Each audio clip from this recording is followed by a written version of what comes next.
Wajumbe wa mashina na wajumbe wa Chama cha Mapinduzi kata ya Mzimuni Kinondoni jijini Dar es Salaam wametakiwa kuwa mstari wa mbele katika kuelezea mafanikio ya maendeleo katika kata ya mitaa yao, lakini pia wasikubali kurubuniwa na watu wasiokitakia mema chama hicho wakati wakielekea katika uchaguzi mkuu wa Oktoba mwaka huu. Hamis Suleiman anaarifu zaidi.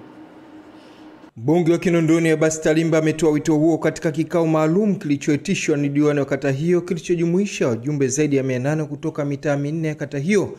Lengo ni kuwakumbusha wajibu wao katika kukitetea na kukilinda chama hicho kuelekea uchaguzi mkuu Oktoba mwaka huu. Tanzania tumekubaliana tutafanya hivyo kupitia vyama vya siasa,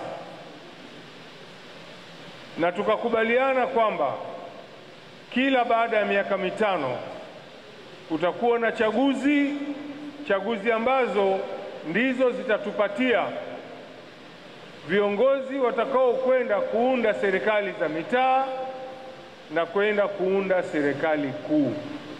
Hivyo haya tunayozungumza ni mambo ambayo yanatusibu sisi wote humu ndani, na isitokee mmoja akabeza hayo ambayo mimi nimeyasema, kwa sababu hayo yanatugusa sisi wote.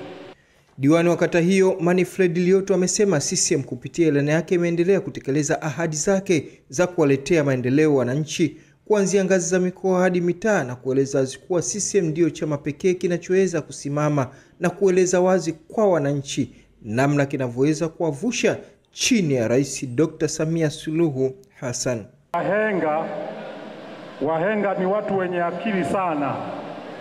Maneno walioongea miaka 1000 ngapi iliyopita mpaka leo yana nguvu na yanafanya kazi. Wahenga waliwahi kutuambia zimu ilikujualo.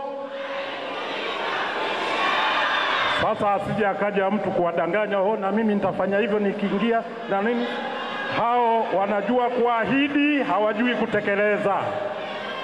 Nataka nikwambieni ndugu zangu wa Mzimuni, chama hiki kinaendeshwa kwa katiba, kanuni, taratibu na busara. Vitu vine ndio vinaongoza chama chetu. Na nikwambie mheshimiwa diwani, hayo ndio yafanya yamo ndani ya kanuni zetu zinazoongoza uongozi wa vyombo vya dola. Hamis Suleiman, Channel 10, Dar es Salaam. Na kwa kumalizia habari za kitaifa, taasisi ya wanawake na Samia imetaka wanawake wote kuhakikisha wanashiriki kikamilifu uchaguzi mkuu mwaka huu kwa kuunga mkono Rais Samia Suluhu Hassan ili aendelee kuleta maendeleo kwa wananchi. Rai ambayo wameitoa mara baada ya kuzinduliwa kwa mbio za mwenge wa